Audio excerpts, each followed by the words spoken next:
ఆలస్యము లేదు, ఆలస్యము లేదు, ఆలస్యము లేదు, ఆలస్యము లేదు. ప్రభు యేసు వస్తున్నాడు, ప్రభు యేసు వస్తున్నాడు, ప్రభు యేసు వస్తున్నాడు, ప్రభు యేసు వస్తున్నాడు.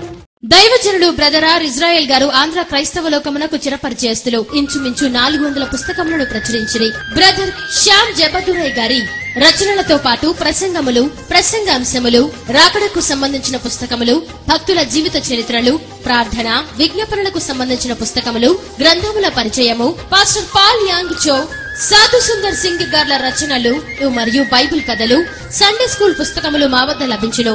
సంప్రదించవలసిన ఫోన్ నంబర్ 0950250760.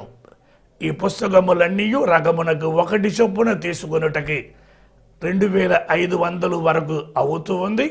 అయితే మీరు మీ శక్తి కొలది 100-200 రూపాయలు పంపి పలానా అంశమునకు సంబంధించిన పుస్తకములు పంపమని కోరిన ఎడల వాటిని మేము రిజిస్టర్డ్ బుక్ పోస్ట్ ద్వారా పంపుతాం. ప్రతి ఒక్కరు చెంద ఉండవలసిన 3 పుస్తకములు. మొదటిది 1000 స్తుతులు, రెండవది 1000 వాగ్దానములు, మూడవది 1000 విశ్వాస ఒప్పుకోలు. గతములో విస్తారముగా అందరూ కొన్నారు. ఈ మధ్య మేము ప్రకటన చేయలేదు. ఇప్పుడు మీకు మనవి చేయుచున్నాం. ఈ పుస్తకముల వెల 105 రూపాయలు, కానీ మీకు 80 రూపాయలకే ఇచ్చుచున్నాం. పోస్ట్ ఖర్చు 20 రూపాయలు, రిజిస్టర్డ్ పోస్ట్ కనుక 100 రూపాయలు పంపి తెచ్చుకోనగలరు. 1000 స్తుతులు 2 రకములు ఉన్నవి. మొదటిది మామూలు సైజ్, బైబిల్లో పెట్టుకోవచ్చు. రెండవది చిన్నది, ఇది జేబులో హ్యాండ్ బ్యాగ్లో పెట్టుకోవటానికి వీలుగా ఉన్నవి.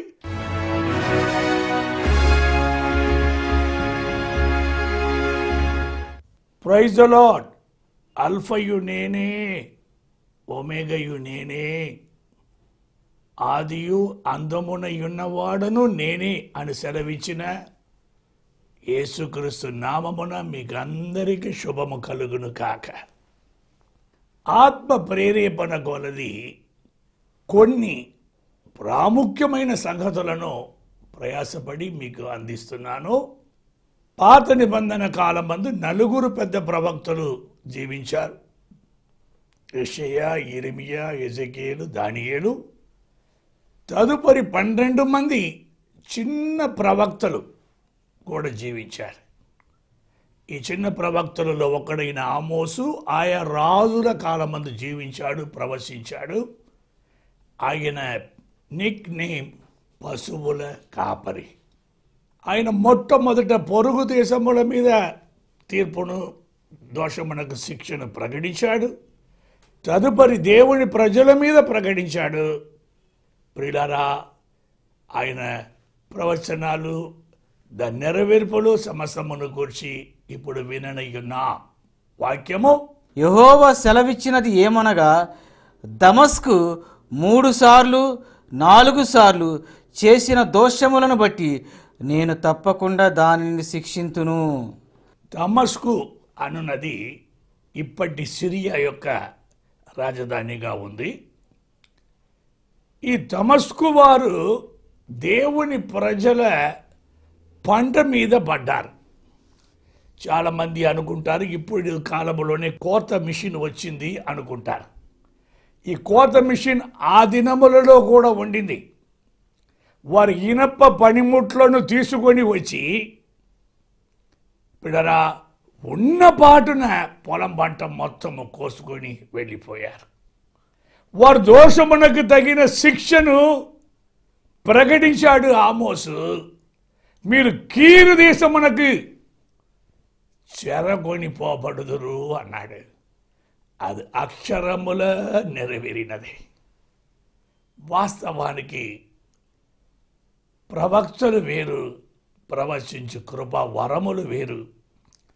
పిల్లల తల్లి గర్భములో ఉండగానే వారు ప్రవక్తలుగా పిలువబడ్డారు. వారి నోట నుండి వచ్చిన మాట వారి మాట కాదు, అది దేవుని మాట కనుక అక్షరముల నెరవేరినది.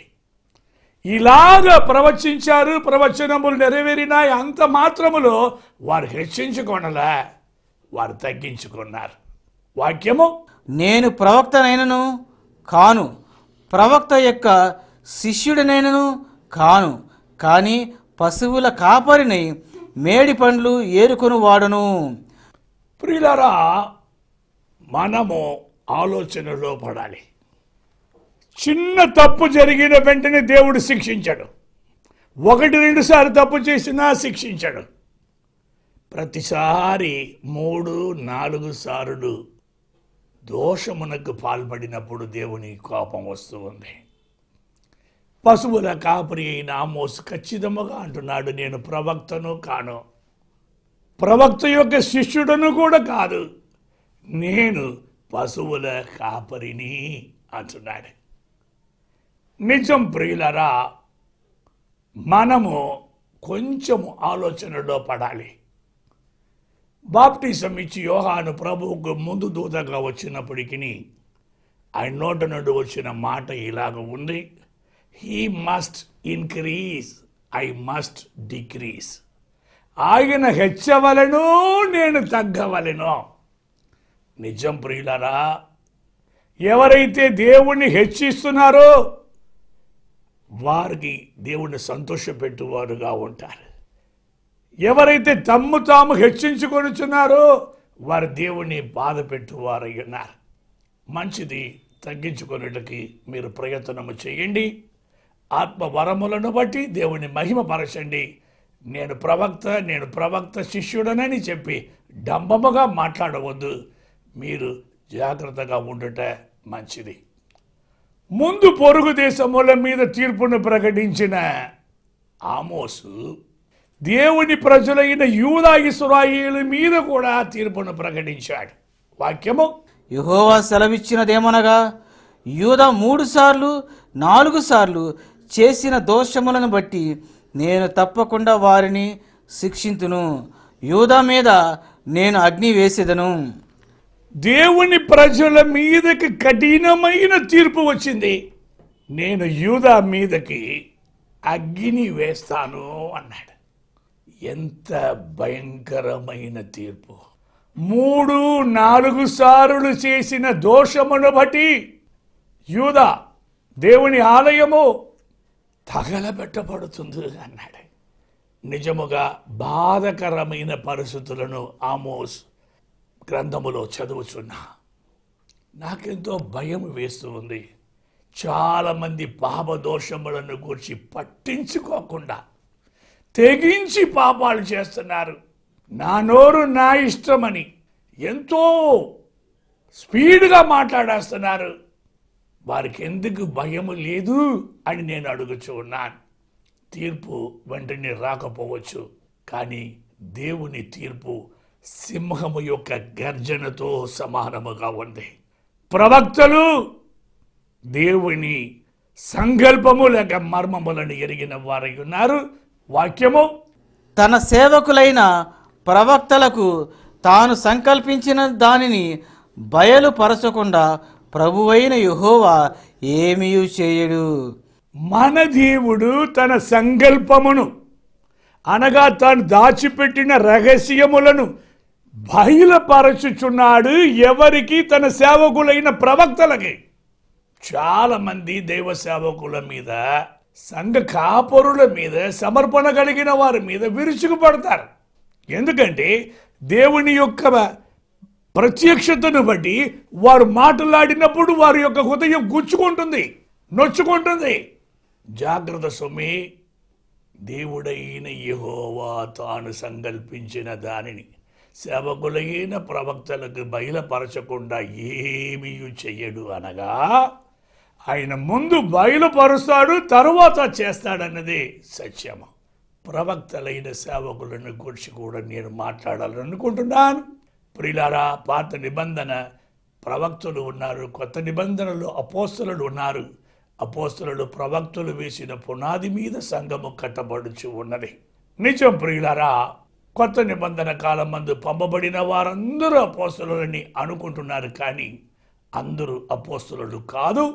సంఘములో 5 రకముల పరిచర్యలో ఉన్నారు కానీ అపోస్తలుడు అనే పేరు దేవుడు తనని ఎన్నుకున్న శిష్యులకు పెట్టిన పేరు. ఊరకనే నేను అపోస్తలుడును, నేను ప్రవక్తను ఎవరు చెప్పుకోకూడదు. పాత నిబంధన ముగింపు, కొత్త నిబంధన ప్రారంభములో బాప్టిజం ఇచ్చి యోహాను, ఏలియా ఆత్మయు శక్తి గల ప్రవక్త, తండ్రుల హృదయములను బిడల తట్టు త్రిప్పినవాడు. తరువాత మన దినములలో మరలా ఒక ప్రవక్త వచ్చాడు, అదే ఏలియా ఆత్మయు శక్తి గలవాడు. ఆయన బిడలమైన మన హృదయములను తండ్రుల తట్టు త్రిప్పాడు. అంతేకాని మిగతా వారందరూ ప్రవచించి కృపావరము పొంది ఉండవచ్చునేమో కానీ ప్రవక్తలు లేరు. ప్రవక్తలు బైబిల్ గ్రంథములో ఉన్న మాట నిజమే, కానీ అందరూ ప్రవక్తలని చెప్పుకొనుట వాక్యానుసారము కాదు. వారు ప్రవచించుచున్నారు, కొన్ని నెరవేరుతున్నాయి, కొన్ని నెరవేరుట లేదు. అందువలన వారిని అబద్ధికులని అనుటకు లేదు. ఎందుకంటే అది ఏదో ఒక సమయం ఆసన్నమైనప్పుడు నెరవేరవలసిన సంగతిగా ఉన్నది. ఇప్పుడు మనము ఇంకను ముందుకు సాగుతున్నాం. కాబట్టి ఇశ్రాయేలీలారా, మీ దేవుని సన్నిధి కనబడుటకై సిద్ధపడుడి. ప్రవక్త యొక్క పిలుపు, prepare to meet your God. Telugu తర్జుమా కొంచెం తేడాగా ఉంది. నీ దేవుని సన్నిధిని కనబడుటకై సిద్ధపడండి. సిద్ధపరచు అని కేకలు వేయుచున్నాం. సిద్ధపడండి అంటున్నాము, కానీ సిద్ధపడు వారి సంఖ్య మరి తక్కువగా ఉన్నది. దేవుని సన్నిధిని కనపడుట అది ఒక అంశము. దేవుని ఎదుర్కొనేటకి, టు మీట్ యువర్ గాడ్, సిద్ధపడుట అది రాకడకు సంబంధించినది. ప్రియులారా, మనము కనిపెడుతున్నాం, ఎదురు చూచుచున్నాం. దేవుణ్ణి మనమందరము కలుసుకొనవలసినదే. ఎదుర్కొన వెళ్ళిన 10 మంది కన్యకుల ఉపమానం మీకు తెలుసు. ప్రియులారా, పెళ్లి కుమారుడు రావటము ఆలస్యమైనప్పుడు వాళ్ళందరూ కునికి నిద్రపోయారు. అర్ధరాత్రి వేళ ఒక కేక వినబడినది, ఇదిగో పెళ్లి కుమారుడు, ఆయనను ఎదుర్కొనరండి. అవును, మనం పెళ్లి కుమారుని ఎదుర్కొనవలసిన వారమయ్యున్నా. దయచేసి వారము నేను ప్రకటిస్తున్న ఈ వర్తమానములను బట్టి దోషమునకు శిక్ష ఉన్నది అన్న భయము భక్తితో మన దేవుని తట్టు తిరిగి సాగిపోదుము కాక. మరో వాక్యము, యెహోవా నాతో సెలవిచ్చినదేమనగా, నా జనులకు ఇశ్రాయేలీలకు అంతము వచ్చేయున్నది, నేనికను వారిని విచారణ చేయక మానను. వారి అంతము, ఎండ్ వచ్చి ఉన్నది అంటున్నాడు. గర్జించాడు, దోషమునకు శిక్ష ఉన్నదని ప్రకటించాడు. అంత చేసినా వారు దేవుని తట్టు తిరగకపోయేప్పటికీ నేను విచారణ చెయ్యక మానను, వారి అంతము వచ్చియే ఉన్నది. ఎంతో విచారకరమైన మాట. నోవహు కాలములో దేవుడు మాట్లాడినాడు, వారు అంతము వచ్చి ఉన్నదని. అంతము అనగా అంతమేనండి. దేవునికి స్తోత్రం. అంత్యకాల వర్తమానము అని నేను ప్రారంభించినప్పుడు చాలామంది కాలం అంతమవుతుందా అన్నారు. అందుకని రాకడ వర్తమానము అని నేను ప్రకటించుచున్నాను. యేసయ్య రాకడతో యుగ సమాప్తి జరుగును. మత్తయి 24:3 మీరు చదువుకోండి. నీ రాకడకును యుగ సమాప్తికి నీ సూచనలు ఏవి అనగా, యేసయ్య రాకడలో యుగము సమాప్తి కాడి ఉన్నది. అది కృపాయుగము. ఆ తరువాత కూడా కొన్ని జరుగుతాయి. మనము కలవరం చెందనక్కరలేదు. ముందు మనము కొనిపోబడతాం, పెళ్లి విందులో ఉంటాం, అప్పుడు శ్రమకాలం మొదలవుతుంది. ఇదన్నీ కూడా వాక్యానుసారమే. మరో అంశము, వారి దేశమందు నేను వారిని నాటుదును, నేను వారికిచ్చిన దేశంలో నుండి వారు ఇక పెరిగి వేయబడరని నీ దేవుడని యెహోవా సెలవిచ్చుచున్నాడు.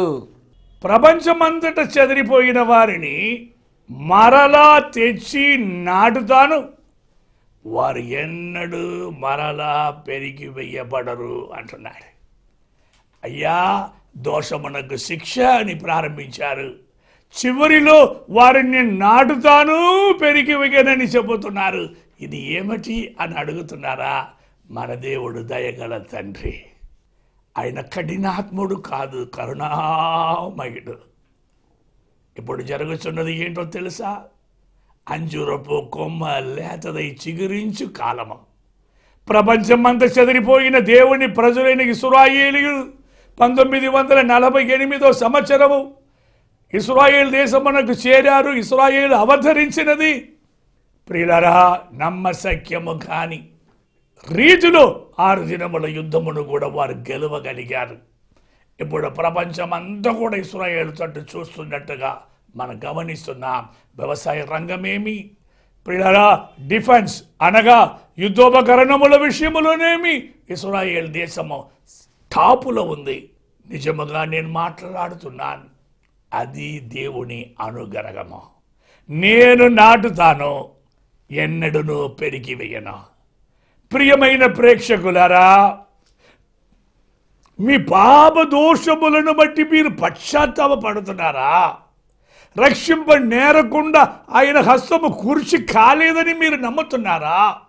దేవుని పిలుపును చూడండి, ప్రవచనములను చూడండి, దోషమునకు తగిన శిక్షను చూడండి, దేవుని తట్టు తిరగండి, ఎదుర్కొనేటకి సిద్ధపడండి. అప్పుడు ఆయన మిమ్మలను చక్కగా స్థిరపరుస్తాడు. God bless you, God bless you. దైవజనుడు బ్రదర్ ఆర్ ఇజ్రాయెల్ గారు ఆంధ్ర క్రైస్తవ లోకమునకు చిరపరిచేస్తులు ఇంచుమించు 400 పుస్తకములను ప్రచురించిరి. బ్రదర్ శ్యామ్ జబదురై గారి రచనలతో పాటు ప్రసంగములు, ప్రసంగాంశములు, రాకడకు సంబంధించిన పుస్తకములు, భక్తుల జీవిత చరిత్రలు, ప్రార్థన, విజ్ఞాపనలకు సంబంధించిన పుస్తకములు, గ్రంథముల పరిచయము, పాస్టర్ పాల్ యాంగ్ చో, సాధు సుందర్ సింగ్ గార్ల రచనలు మరియు బైబిల్ కథలు, సండే స్కూల్ పుస్తకములు మా వద్ద లభించును. సంప్రదించవలసిన ఫోన్ నంబర్ 0950250760. ఈ పుస్తకములన్నీ రకమునకు 1 చొప్పున తీసుకొనుటకి 2500 వరకు అవుతూ ఉంది. అయితే మీరు మీ శక్తి కొలది 100-200 రూపాయలు పంపి పలానా అంశమునకు సంబంధించిన పుస్తకములు పంపమని కోరిన ఎడల వాటిని మేము రిజిస్టర్డ్ బుక్ పోస్ట్ ద్వారా పంపుతాం. రాకడ కొరకు సిద్ధపడగోరుచున్న వారికి శుభవార్త. ప్రతి ఒక్కరు చెంద ఉండవలసిన 3 పుస్తకములు. మొదటిది 1000 స్తుతులు. గతములో విస్తారముగా అందరూ కొన్నారు. ఈ మధ్య మేము ప్రకటన చేయలేదు. ఇప్పుడు మీకు మనవి చేయుచున్నాం. ఈ పుస్తకముల వెల 105 రూపాయలు, కానీ మీకు 80 రూపాయలకే ఇచ్చుచున్నాం. పోస్ట్ ఖర్చు 20 రూపాయలు, రిజిస్టర్డ్ పోస్ట్ కనుక 100 రూపాయలు పంపి తెచ్చుకోనగలరు. టీవీ ప్రసారము చాలా భారభరితమగుచూ ఉన్నది. మొట్టమొదటగా షూటింగ్ ఖర్చులు, రెండవదిగా ఎడిటింగ్ నిమిత్తమైన ఖర్చులు, మూడవదిగా ప్రసారము చేసే టీవీ కేంద్రం వారికి ఎక్కువ మొత్తము చెల్లించుట. విస్తారముగా టీవీ పరిచర్య జరుగుతున్నది కనుక చాలా తక్కువ మంది మాకు ధన సహాయం చేయుచున్నారు. అందువలన మేము చాలా ఇబ్బందుల మధ్య ఈ సేవను కొనసాగించుచున్నాం. ప్రార్థించండి. ఆత్మ ప్రేరేపణ కొలది ఎంతో కొంత పంపి తోడ్పడండి. మీరు ప్రతి నెల పంపవచ్చు, 3 నెలలకు ఒకసారి పంపవచ్చు. మేము 3 నెలలకు ఒకసారి 1,30,000 రూపాయలు ఖర్చు పెట్టవలసి ఉంది. ఇది మా శక్తికి మించినదిగా ఉన్నది. ఈ కార్యక్రమమును చూచుచున్న మీకు నా పేరున సేవా సహకారి బ్రదర్ ఆనంద్ పేరున ఉన్న బ్యాంక్ అకౌంట్ నంబర్లను స్క్రీన్ మీద చూపించుచున్నాం. ముఖ్యముగా ఆన్లైన్ ద్వారా పంపమని మేము కోరుచున్నాము కనుక మనీ ఆర్డర్ పంపకూడదా అని కొందరు అడుగుచున్నారు. మీరు మనీ ఆర్డర్ ద్వారా పంపుట సులభము.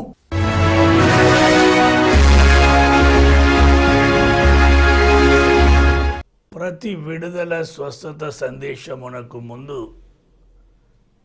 కొన్ని ఆసక్తికరమైన సంగతులు చెప్పుచున్నాను. మన దేవుడు చక్కగా నడిపించువాడు. ఎందరు దేవుని ఆత్మచేత నడిపించబడుదురో వారు దేవుని కుమారులయ్యుందురు అని పౌలు గారు రాసినది అక్షరముల నిజము. దేవుని ఆత్మ మనల్ని నడిపిస్తున్నాడు. అపోస్తుల కార్యం 16:6లో రాయబడి ఉన్న మాట ఆసక్తికరముగా ఉన్నది. ఆసియాలో వాక్యము చెప్పకూడదని ఆత్మ వారిని ఆటంకపరచినది అని రాయబడి ఉన్నది. ఆటంకపరచు ఆత్మ ఉంటుందా అని మీరు అడగవద్దు. ఆయనే నడిపించువాడు.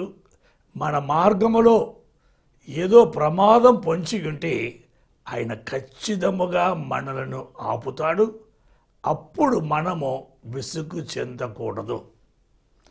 నడిపించు దేవుని చేతిలోనికి సమస్తమును మనం అప్పగించుకొని, దేవా నన్ను నడిపించుము, నీ నీతిగల మార్గములో నన్ను నడిపించుము అని మనం అప్పగించుకుంటే ఆయనే నడిపిస్తాడు. జూలై నెల చివరికి వచ్చాం. ఆగస్ట్ నెల ప్రత్యేక కూటములు 2వ గురు 2వ శుక్రవారము అనగా 10, 11 తేదీలలో జరుగుతాయని ప్రకటన చేస్తున్నాను. ముందుగా చెప్పుటకు కారణం మీరు వేరే పనులు పెట్టుకొని అటు ఇటు వెళ్లకుండా దేవుని సన్నిధానమునకు రావాలనే ఉద్దేశముతోనే కనుక రాదలసిన వారు ముందుగానే సిద్ధపడి రండి. ఈ దినము కొరకైన వాక్య భాగము, యెహోవా యొద్ద విచారణ చేయగా యెహోవా స్వప్నము ద్వారానైనను ఊరిము ద్వారానైనను ప్రవక్తల ద్వారానైనను ఏమీ సెలవీయకుండెను. దేవుని మాటలు దొరకని కరువు కాలము వచ్చునని ఆమోస్ 8:11లో ఉన్నది. దానికి 2-3 అర్థాలు ఉన్నట్టుగా నేను గ్రహించాను. అప్పుడు దేవుడు నాకు స్కోఫీల్డ్ బైబుల్ చదువు అన్నాడు. నేను స్కోఫీల్డ్ రెఫరెన్స్ బైబుల్ తీసి చదివినప్పుడు డాక్టర్ స్కోఫీల్డ్ ప్రఖ్యాత బైబుల్ పండితులు ఈ వాక్యమును నీవు చూడు అని రెఫరెన్స్ ఇస్తున్నాడు. వెంబడించుటలో వెనుదీసిన సౌలు రాజు తాను ఎవరినైతే వెళ్ళగొట్టినాడో ఆ కర్ణ పిశాచము గల స్త్రీలను వెతికి వెళితే ఒక ఆవిడ దొరికింది. ఈయన మారు వేషం వేసుకొని వెళ్ళి ఆమె ఎదుట కూర్చుని నాకు పలానా వ్యక్తిని బయటికి తీసుకురమ్మన్నప్పటికీ సమూయేలు వచ్చాడు. అప్పుడు అసలు రూపం బయటపడిపోయింది. అప్పుడు ఏం జరిగిందో మీకు తెలుసు. నీవు నాతో కూడా ఉంటావు అంటే నీవు యుద్ధములో చనిపోతావని మరి సౌలు ద్వారా ప్రకటన చేయబడింది. దేవుని మాట ఎందుకు ప్రత్యక్షం కాలేదు? కలల ద్వారానైనను స్వప్నము ద్వారానైనను ప్రవక్తల ద్వారానైనను ఊరిం 9 ద్వారానో దేవుడు మాట్లాడలేదు. దయచేసి మీరు ఒక ముఖ్య అంశమును మర్చిపోవద్దు. పరిశుద్ధాత్మను దుఃఖపరచుచు ఉంటే ఆయనే మీకు శత్రువు అవుతాడు. ఆయన మీతో మాట్లాడడు. రాజుకు సౌలు ఇశ్రాయేలీయుల మొదటి రాజు, మహిమగల ప్రారంభము. కానీ అతని జీవితము ద్వేషముతో, కోపముతో, క్రోధముతో, అల్లరితో, సకలమైన దుష్టత్వము నిండిపోయినందున దేవుడు అతనిని విడిచిపెట్టాడు. ఈరోజు చాలామంది అంటారు మేము ఎలాగ విడిచిపెట్టగలమండి అని. ఆయనను దేవుడు విడిచిపెట్టినప్పుడు నీకేం పని? నీవు కూడా విడిచిపెట్టు. నేను సీరియస్గానే మాట్లాడుతున్నా. మనము దేవుని కోసం బ్రతికే వారమైతే దేవుని పక్షమున ఉన్న వారిని కనుగొని వారితోనే మనం సాగిపోవాలి. ఎంత ఘోరమైన పరిస్థితి! ఎవరినైతే తన దేశము నుండి వెళ్ళగొట్టినాడో ఆ కర్ణ పిశాచము గల స్త్రీ దగ్గరికి వెళ్ళాడంటే ఎంత అవమానము! సమూయేలుని రప్పించారు. సమూయేలు జరగబోయే దానిని తెలియచేశాడు. మన దేవుడు నడిపించు దేవుడు. ఆయన నమ్ముకుంటే నడిపిస్తాడు. చాలామందికి తెలియదు. దేవుడు వాక్యము కూడా చెప్పవద్దని ఆటంకపరచాడని వారు ఇంకో ఒక మార్గములో వెళితే అక్కడ రాయబడి ఉన్నది యేసు యొక్క ఆత్మ వారిని వెళ్ళనీయలేదని. ఆ తరువాత మనం చదువుతున్నాం అపోస్తల కార్యం 16:10లో ఆ రాత్రి మాసిడోనియా దేశస్థుడు ఒకడు కనబడి నీవు మా దేశమునకు రా అని ప్రకటించినట్టుగా మనం చదువుతున్నాం. నిజముగా ద్వారములు ముయ్యబడుతుందని భయపడుతున్నారా? ద్వారమును తెరచి దేవుడు మీకున్నాడు. ఆటంకముగా ఉన్నదని మీరు అనుకుంటున్నారా?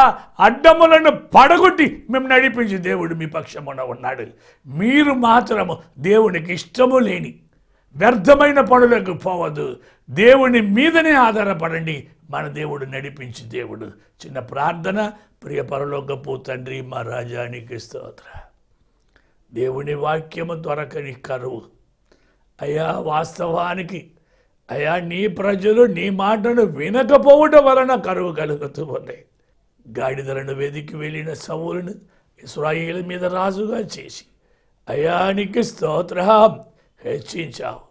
అతడు అయ్యా ఎవరినైతే వెళ్ళగొట్టినాడో ఆ కర్ణపిశాచము గల స్త్రీని వెతికి వెళ్ళి అక్కడ సమూయేలు రప్పించి ప్రయత్నములో ఉండగా తీర్పును ప్రకటించావు. నిజమయ్యా, నీవు మాట్లాడు దేవుడు, నీవు నడిపించు దేవుడు, మా చెయ్యి పట్టుకొని ఉన్న దేవుడు. ఆసియాలో వాక్యం ప్రకటించ వద్దు అని మీరు ఆటంకపరచారు. వారు మరో దిక్కున వెళ్ళటకు సిద్ధపడినప్పుడు నీ ఆత్మ వారిని వెళ్ళనీయలేదు. అవును తండ్రి, ఆ రాత్రి మాసిడోనియా దేశస్థుడు ఒకడు వచ్చి పిలిచినట్టుగా దర్శనం కలిగినది. మా అందరికీ నీ దర్శనము దాయిచి, మా అందరికీ ప్రభా మంచి నడిపింపు దాయిచి. ఏది చెయ్యాలో దానిని చెయ్యాలి, ఏది చెయ్యకూడదో దానిని మేము చెయ్యకూడదు. తండ్రి నీకు స్తోత్ర. ఈ సేవ వెనుక కొంతమంది క్రమముగా అయ్యా నెలకొకసారి, కొంతమంది 3 నెలలకొకసారి, కొంతమంది సంవత్సరమునకు ఒకసారి ఎక్కువ మొత్తంలో మీ సేవలో తోడ్పడుచుండగా ప్రతి ఒక్కరు కావలసిన విడుదల, స్వస్థత, ఆశీర్వాద, ఆదరణ దయచేయమని మా ప్రభు మా రక్షకుడైన యేసుక్రీస్తు నామమున అడుగుచున్నాము తండ్రి. ఆమేన్. ఆమేన్. మా అడ్రస్ బ్రదర్ ఆర్ ఇజ్రాయెల్ గారు, రాకడ వర్తమానములు, ఇంటి number 3-1-66, Rajendra Nagar, Guntur. Pin code number 522006.